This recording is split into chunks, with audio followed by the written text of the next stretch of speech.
Buenas tardes. Good afternoon. My name is Juanita Torres. I'm a member of SA Stance, and I'm very grateful to be with y'all here today. I'm going to kick it off with the message in Spanish first, and then we'll continue with the program.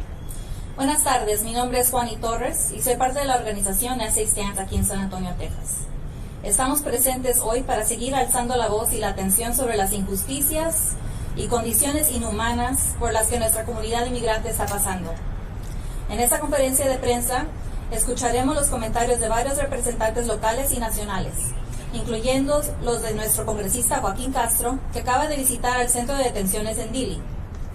Nuestra organización de SA Stands entiende y reconoce que la separación de familias y deportaciones de nuestra gente ha sido algo que ha estado pasando por años. Como comunidad, nosotros demandamos la liberación inmediata de no solo Liam Ramos y su padre, pero también de todos los inmigrantes detenidos injustamente en Dilley y en centros de detenciones de todas partes.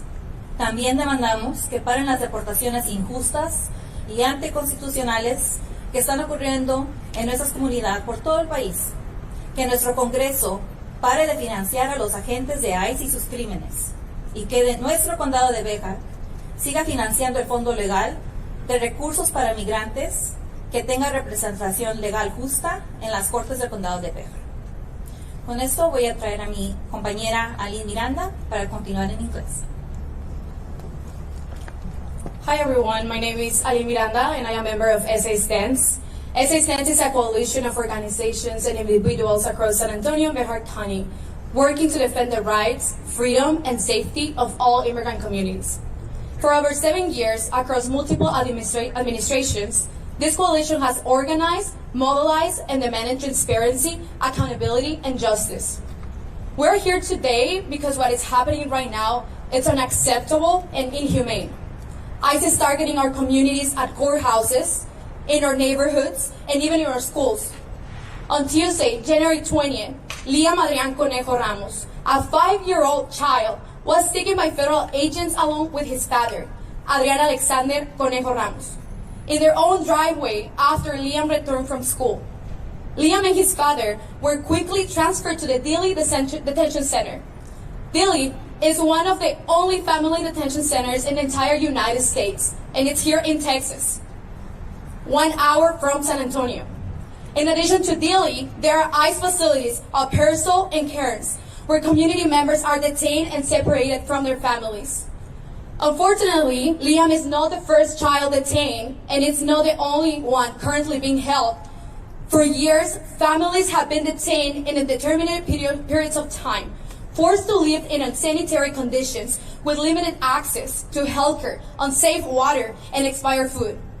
Today, these facilities are getting more attention, and we really hope that this helps to give visibility to the multiple violations happening at detention centers across Texas and the United States.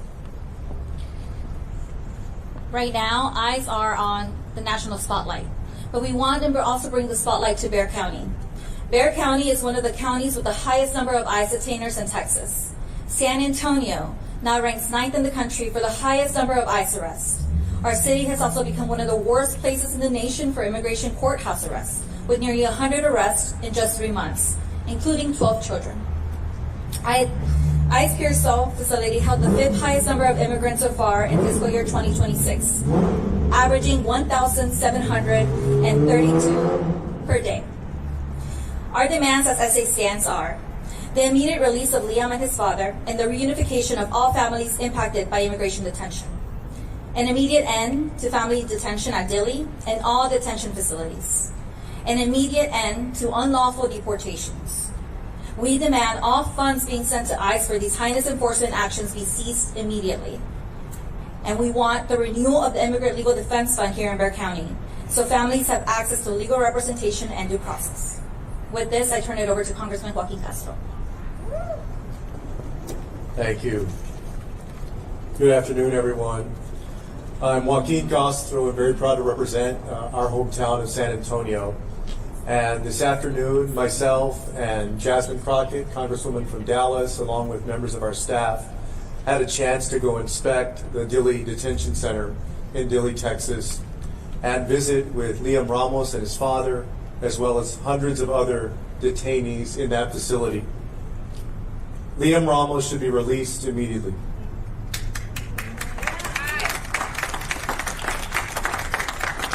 I would first like to describe to you our meeting. We met with he and his father for about 30 minutes, how that meeting went. We sat in what was the courtroom. You can see from the picture that I posted that he was lying in his father's arms. His father said that Liam has been very depressed since he's been at Dilley, that he hasn't been eating well. I was concerned with, you see how he appears in that photo with his energy. He seemed lethargic.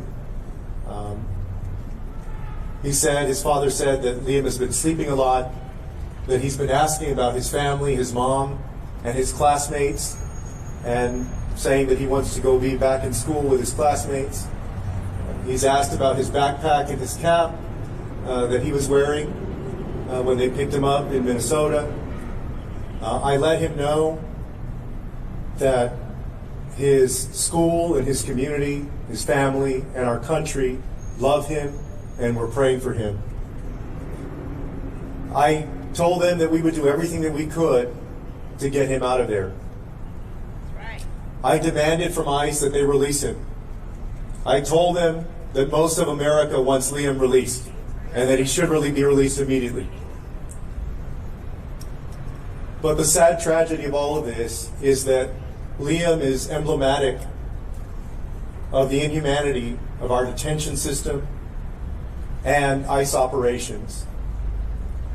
There are many other kids just like Liam who are in detention as well, and Jasmine and I met with many of them and their family. There's a 2-month-old baby who's been there for 4 or 5 days. There are kids under 5 years old. There are folks who are 8, 9, 10, up into the teenage years. There are folks who are mentally broken because of the trauma that they're experiencing in Dilley. A few things to remember, first about Liam and his family.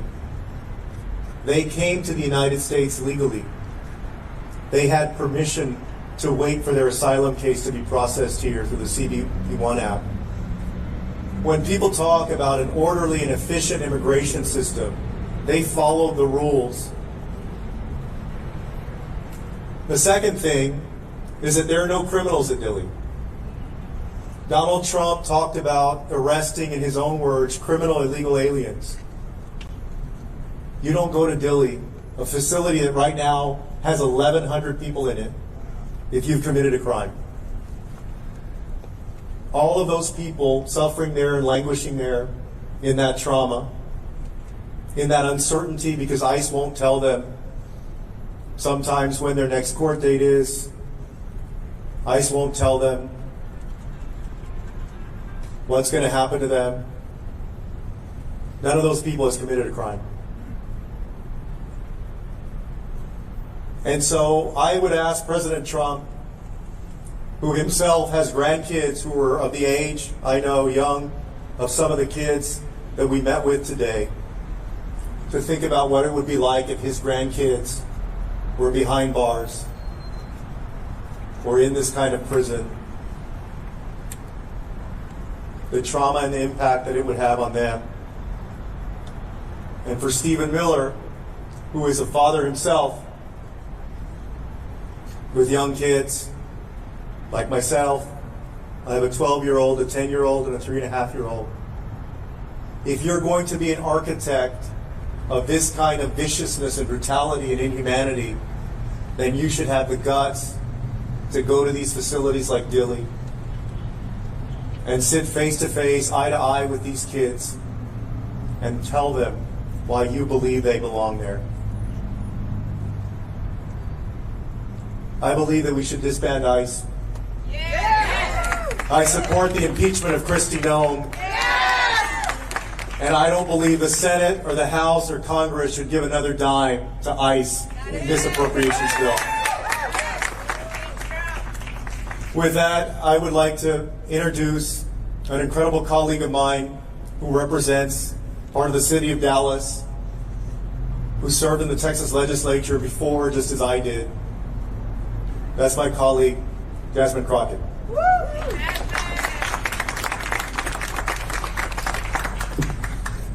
I just want to paint a picture. Imagine being a free-willed, loving kiddo, and all of a sudden one day you're thrown on a plane, you're sent 1,500 miles away from home, and you don't understand what's going on. All you know is that your friends are gone, you have one set of pants, one shirt, your dad washes your pants and your shirt out every single day and then hangs it by a unit to try to dry it overnight.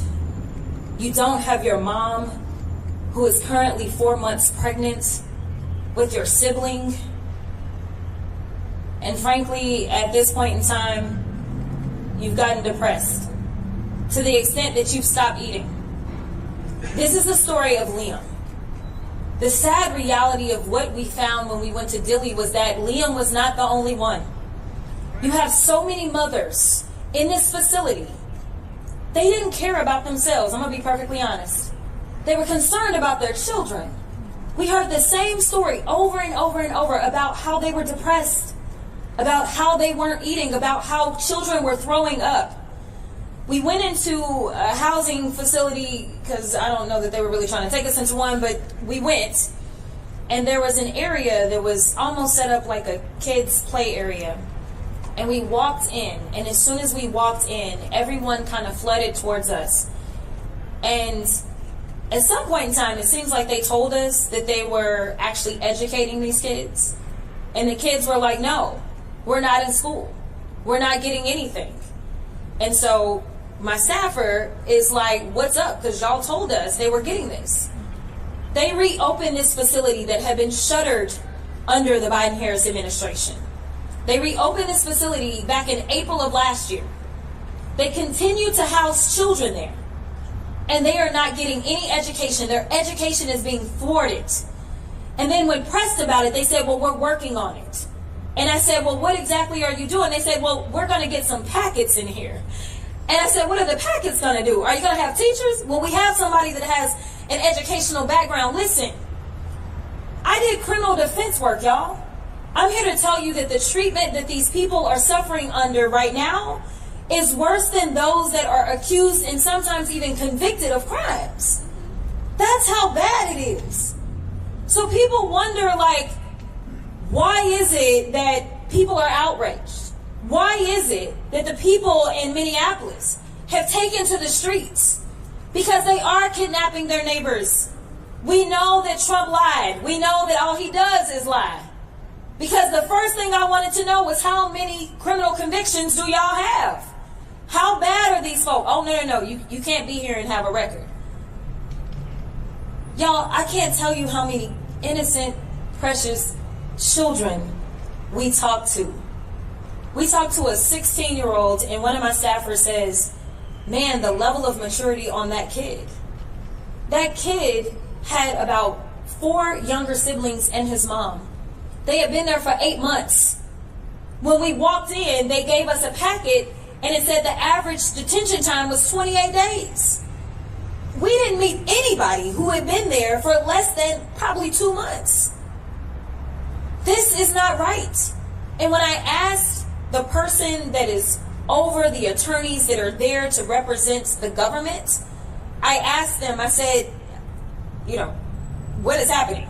You've been here long enough. You're a government employee. You've been here through various administrations. And frankly, he said, the difference is somehow they're trying to prosecute these cases while keeping people in custody. That is not what they normally would do. That is what this administration has decided to do. They have decided to play with people mentally. They have decided to tell people things like, well, you're not going to be able to see your kids if you do this, or we're not going to do this if you do that, or we're not going to give you your court dates. This is terrible what is happening.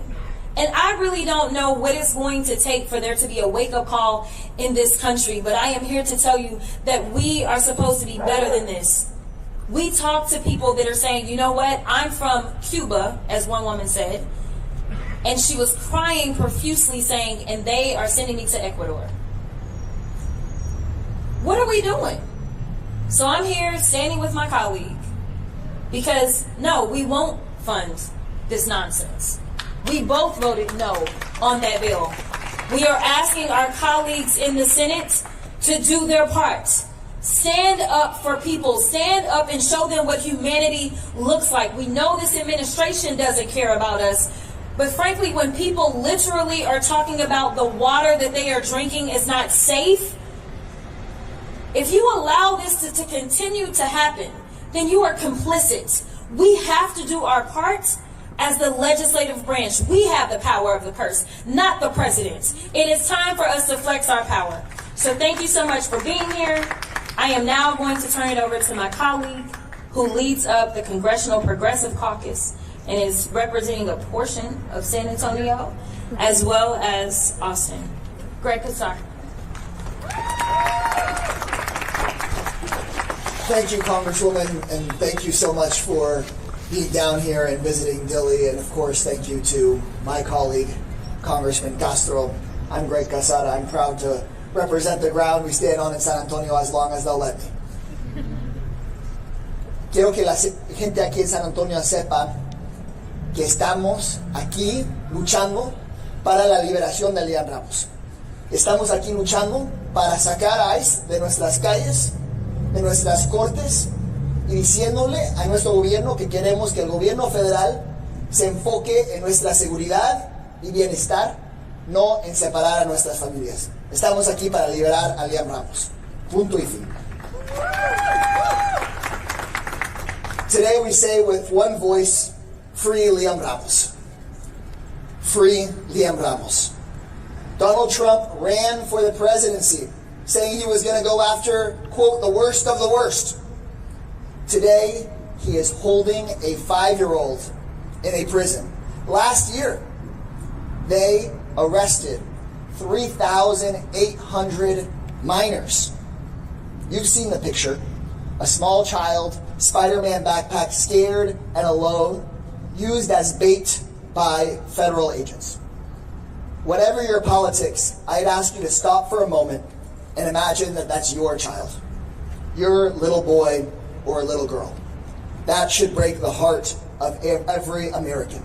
This does not make anyone safer, and it makes us all less free. So the question before us is, what do we do? What do we do? And there's a lot that we can do.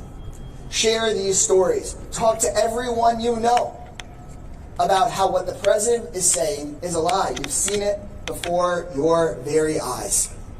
Liam is not the only young person who's had his life destroyed or turned upside down by chaos and cruelty of Trump's deportation policies. At Liam's school alone, at least 3 other kids have been taken away by ICE. Kids. Here in Texas, I know of a U.S. citizen child with a brain tumor who was deported away from her doctors here, and she has not been allowed to return. I'm in touch with the family of Ani Lopez Bellosa, a college student here from Texas, who was deported, and the Trump administration said that they deported her by mistake. They haven't let her come back.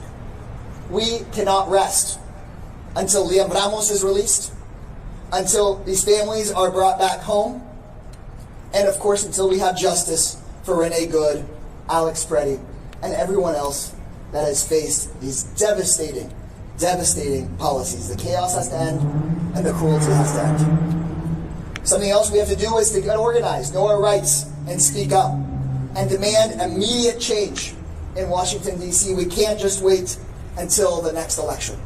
That's why earlier this month, alongside Congresswoman Crockett and Congressman Castro, I voted against sending any more money to ICE.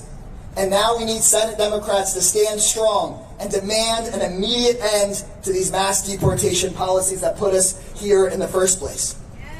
The Senate must demand that ICE stop invading our cities, take the masks off and put badges on. They have to stop detaining and deporting innocent people like Liam and his family. We need them to get out of our courthouses like they are here in Bexar County. Stop the warrantless arrests and we must impeach the people responsible. Kristi Noem and Stephen Miller have to go yesterday. And I want to remind folks watching at home and the folks here that there has to be a better world after this. And one thing that we haven't talked enough about, that we need to remember, is that when there is a new president in the White House, we can't leave communities behind like those in San Antonio ever again. We have to make front and center, top priority, passing finally comprehensive immigration reform so that the millions of people like Liam and his family have some fairness, and so that no president can ever do again what Donald Trump has done to Liam and so many other families here in Bexar County. Thank you guys very much.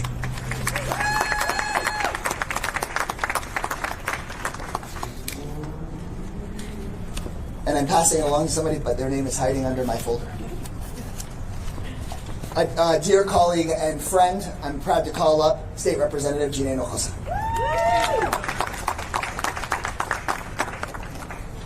I'm State Representative Gina Hinojosa. I'm also running to be the next governor of Texas. And I want to thank everybody who is here today to highlight and put attention on what is happening, because what we know is that there is an effort to censor the criticism, the negativity, the truth that is happening with these ICE raids, that is happening with these children who are being taken. We experienced it ourselves. We tried posting it on social media, on TikTok.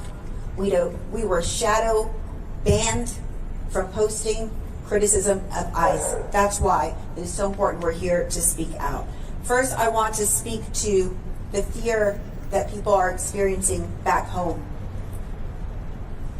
The fear is real. People are scared. Americans are scared because we have all witnessed with our own eyes the brutality, the violence, and even the killings at the hand of a lawless government. We mourn even the killings of Americans. We see the fear in the eyes of children snatched from their families, treated like hardened criminals. And we know that many of these families are American families that are being targeted. Because for many of us, we come from mixed status families. That is my own experience, in fact. And we know that people are being targeted in these ICE raids because of the color of their skin, because of the language they are caught speaking, because of the music that they are caught listening to. Let me tell you that I was born and raised in the Rio Grande Valley. We are proud there of our Hispanic heritage, and we are deeply patriotic and equally proud of being Americans. So when we are targeted by the government as not being American enough,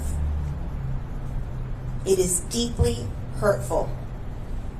We are just as American, just as Texan as anybody, and we deserve and we should be respected with the same rights as everybody else.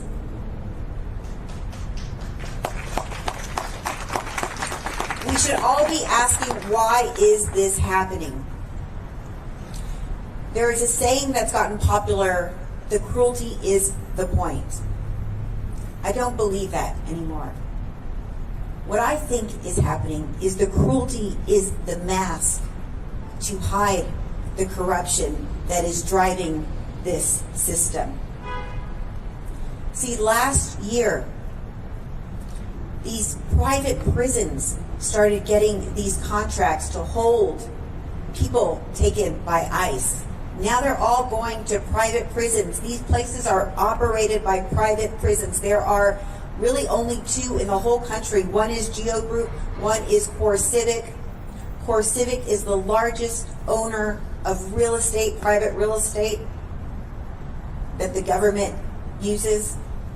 Their biggest investor is BlackRock, a multinational corporation that is in the business of maximizing profits for its shareholders.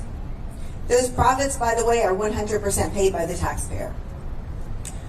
Geo Group is the other private prison company that also has the same for-profit model that it operates under. It also happens to have given tens of thousands of dollars to Governor Greg Abbott right before he decided to license these family detention centers, which is why we have families in here and children incarcerated in Texas, and it's not happening anywhere else.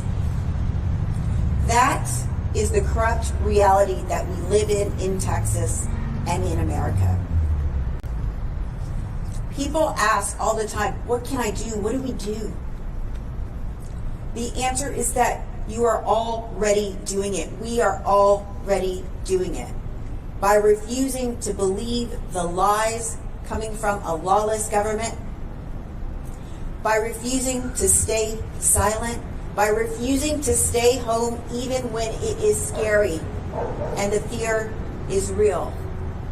We are making a difference. Change is happening. We are winning back sanity and humanity in this country. The courageousness we are witnessing in Minnesota and Texas and all over this country, that is the way forward. It is working. Don't stop. Because what we know is though government is broken, the people are not. Though the government has fallen to authoritarianism, the people are free. And the people are fighting back. And that's the way the people will win. Thank you. Next, I'd like to call up my colleague, Trey Martinez-Fisher, who is the Dean of the San Antonio House Delegation. Thank you. Thank you, Gina. Good afternoon. I'm Trey Martinez-Fisher. You've heard these speakers, and let's review where we're at.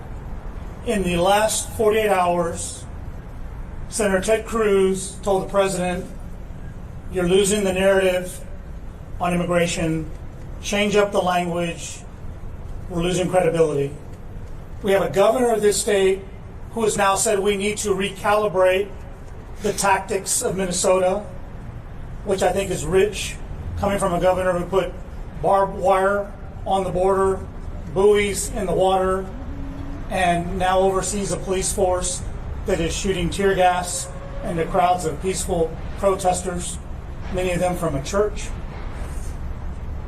But I can tell the president I am not an expert, but I can guarantee you to change your strategy of detaining 5-year-olds and putting them behind harsh and cruel conditions is not a winning strategy either.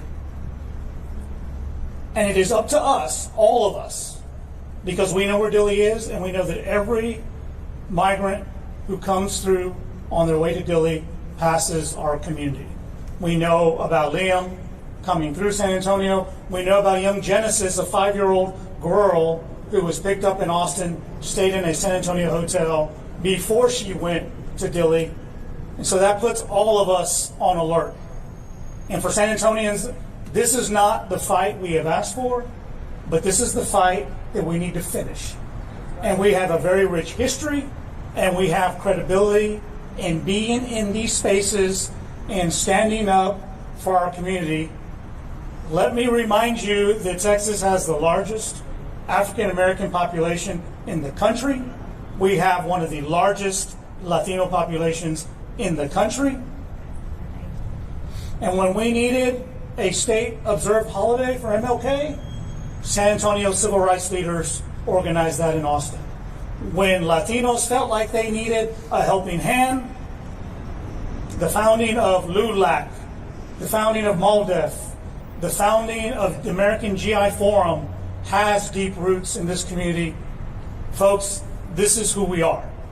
And it is our job to double down, to have Liam's back, to have Genesis's back, to give the support to our federal representatives, to send them empowered to deliver a strong message, not only to the Trump administration, but for those members of the U.S. Senate that now have the power And we're all in politics, and we know the game, and we know that there's always a outside message and an inside strategy. We let folks know that we know about that, and we know how to count. And the only way, Mr. President, that we are going to bring change to this country is we need to crush some ice. Yeah! Right? And we will do that dollar by dollar, appropriation bill by appropriation bill. I've been very proud to serve with many men and women here who have left the state in hopes of rallying the nation so that we can do things differently. Congresswoman Crockett knows she and I camped out Senator Manchin's office for a good bit to talk to him about changing the rules on the filibuster. We want our members of Congress to let our senators know that we are watching, America is watching, Liam is watching, Genesis is watching, and we are not going to stop, and we're not going to quit until we bring justice to those families, until we change the tone and the tenor and the scope of this conversation to recognize what someone told me this morning. We're all God's people. We're all God's children. And we have to treat each other like the least among us. And that begins with those families and those children in the Dilley Detention Center. And so, San Antonio, it's our job. Let's step it up.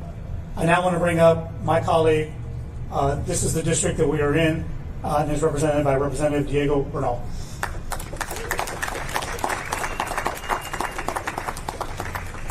Thank you. I know it's getting long, but we're trying to think of something to say that hasn't already been said.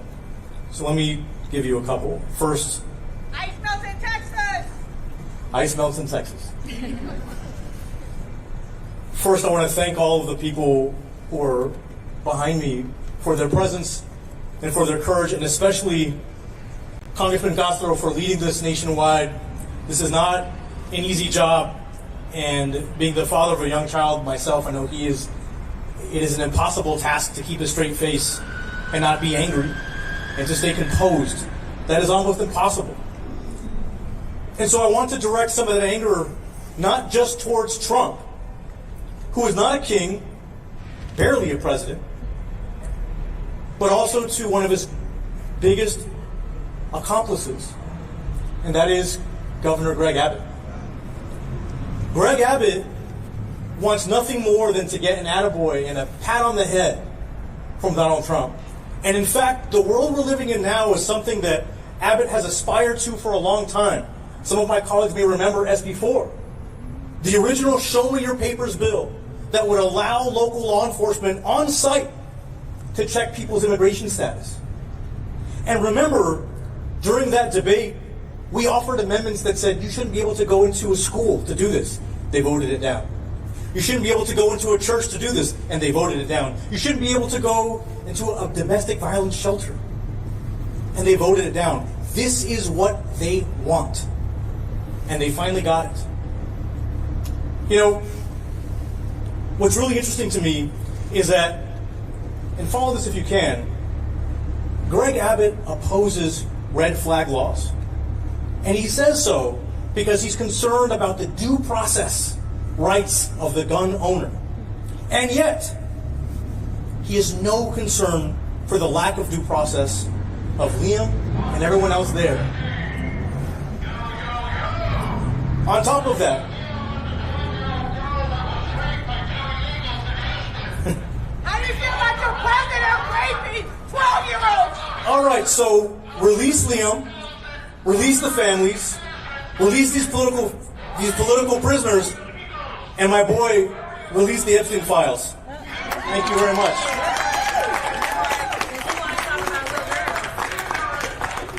All right, and up next is our State Senator, Jose Menendez.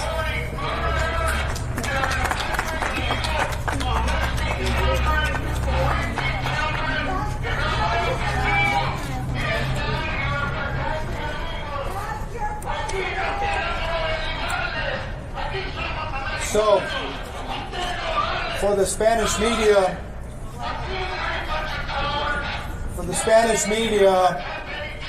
let me explain a little bit of what we do, a little recap. Para los medios españoles, habla español, yo soy José Menéndez, senador estatal, Distrito 26, hijo de inmigrantes.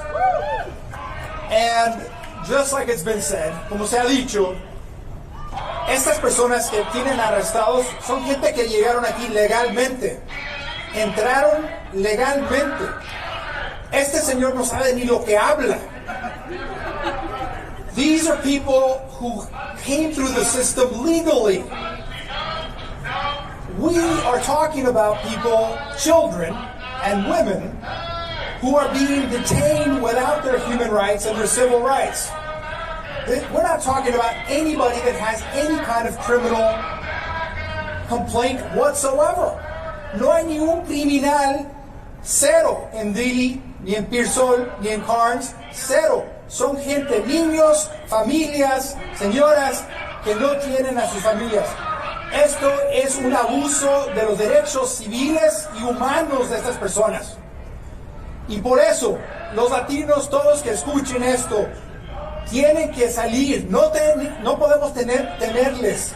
Ellos lo que quieren es que nos escondamos. They want you to hide. They don't want you to come out. They want you to cower. This is all a part of what their whole activity. The fear, and for me, yes, is part of the mass, but the fear is how to control the masses.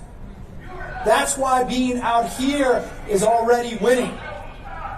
Today, this morning, myself and many of my colleagues sent a letter to Governor Abbott asking for the immediate cessation of any cooperation with ICE in Texas.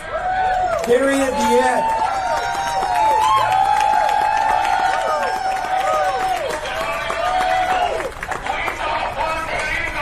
These people, whether it's Trump, whether it's Miller, whether it's that lady that's unqualified, these people want you not to believe your own eyes and ears. You've got to understand that you cannot allow them to get away with a narrative that they don't even understand. That's a part of it. They fool these poor people into believing things that aren't the real reality. So,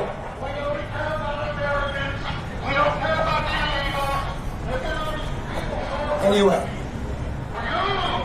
I'm going to introduce now a letter from a child at the Dilley Detention Center that's going to be read by Eric Lee, a partner at Lee Goldsall. Eric, come on up.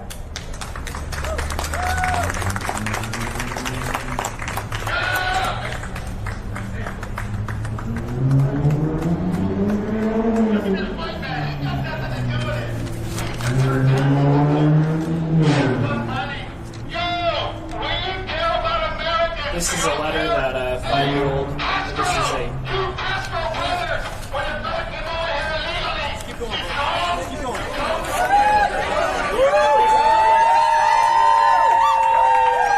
This is a photo a drawing that a 5-year-old girl made. She gave it to me yesterday. I represent a family of 6. Their name is El Gamal. The family includes a mother, Hayam, an 18-year-old Habiba Soliman, 2 5-year-old twins, a 9-year-old girl, and a 16-year-old. They have been at Dilley for 8 months, not because of anything that they did, but because of the crime that somebody else committed. They have suffered from deprivation of medical attention in their 8 months, and on Saturday, as a result of the 18-year-old's decision to speak out to the press, ICE separated her from her family, brought her to a different part of the facility, denied her religious accommodations, and has been denying her visitation rights every single day since then. That's in retribution for having spoken out against the conditions that they are confronting every day in Dilley. I'm going to read from a letter that she has written that hasn't been reported on yet. I'll just read a couple of paragraphs and then I'll make this available to whoever would like to report on it. This is from Habiba Soliman. Why is this happening to us? Why would all of our efforts to achieve our dreams be in vain? Why would the government insist on detaining us with no evidence? Why is it taking so long for the truth to come out?